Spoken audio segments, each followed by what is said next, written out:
I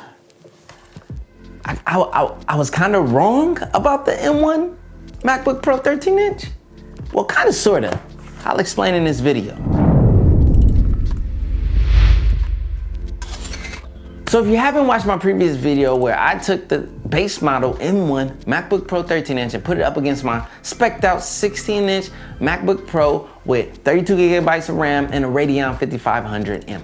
I was absolutely shocked when the MacBook Pro 16-inch beat the M1 chip in exporting my typical 4K project workflow. Why would you even do that, CJ? This is a base model entry-level M1 machine, which is what I said in the video. It's 13-inch M1, this is the base model, because if you look at a lot of the reports and a lot of the Geekbench scores and a lot of the, let's just call it frank, the tech spec sheet thoughts out there, at least I've seen this multiple times. The M1 is more powerful than the 16-inch MacBook Pro. So the impression that I'm seeing a lot of people take on is, yo, I need to ditch my MacBook Pro 16-inch and get on this M1 Apple Silicon.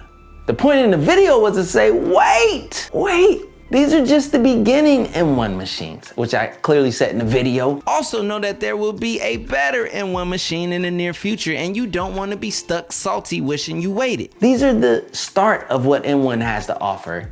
And it's already being rumored, the M1X, which is the chip that they would put in their higher end, like 16-inch MacBook Pro of the Apple Silicon architecture, dedicating 8 cores to performance. In the current models, it's only 4 cores dedicated to performance, 4 cores to efficiency. But by us upping that performance and doubling the amount of cores in performance, we should ethically, in some sense, see double the performance. The clear point is to say, think before you act.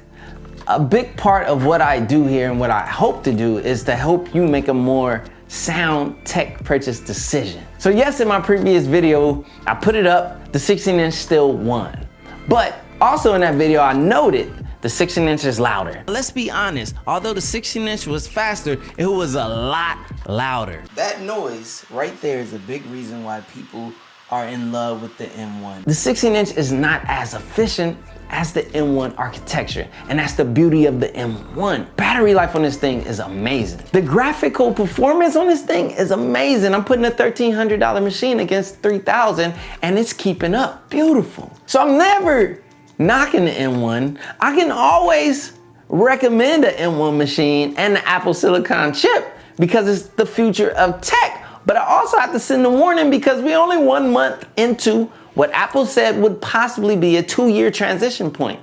We're in the first month. So there's hardware, software that will not speak to this brand new silicon architecture or even work. Trying to take your current workflow, which everything is already optimized and programmed for, and trying to switch that entire workflow over to something that's brand spanking new.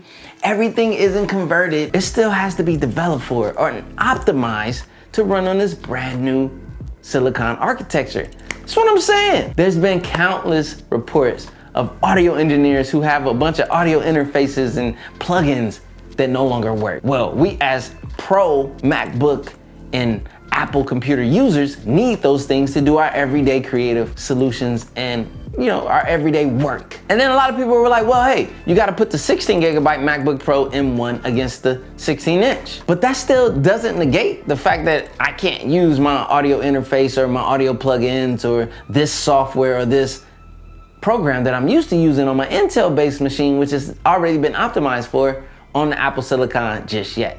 That's another issue that I just had to wave a red flag and say, hey, this is super dope over here.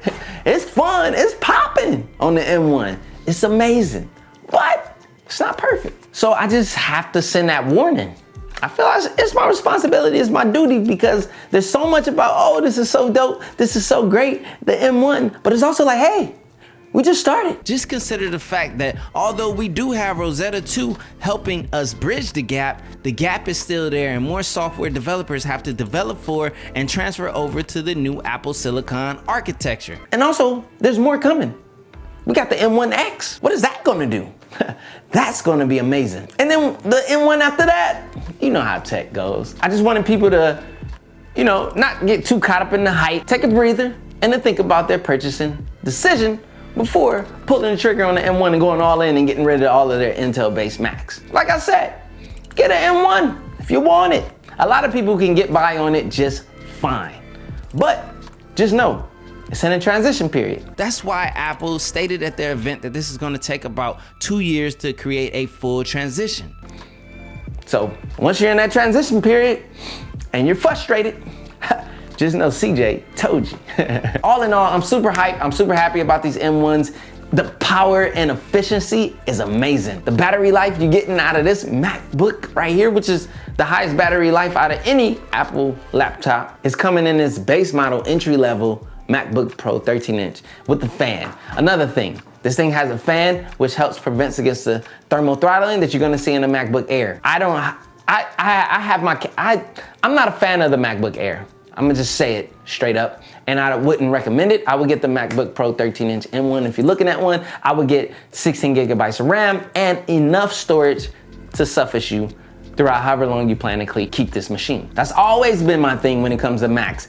Build them the way that you want them so that you have room to grow within them. But also, when adopting the brand new Apple Silicon, just be cautious and be prepared to see something better that you're gonna want to be a part of, and you probably can't because you spent your budget already on the base model M1s. Simple as that. My name is CJ, this is CJ Unplugged, and I just had to share that open-ended discussion. You know, I just felt like I owed it to you guys. But where I was wrong was I didn't put a 16 gigabyte RAM MacBook Pro M1 against my 16-inch MacBook Pro, because then it would have performed better because of the RAM and wouldn't have been using swap memory and so forth. But there's also the truth that I spoke to, which was, even if I got a better graphical performance, what good is that if my hardware and software isn't working yet? Yeah, I stand on what I said. Just know what you're getting yourself into, that's all. Oh, and really quick, I just wanted to sing the accolades of the M1 machine. The power and efficiency is absolutely phenomenal. The battery life on this thing is absolutely phenomenal. How quiet this machine is, absolutely.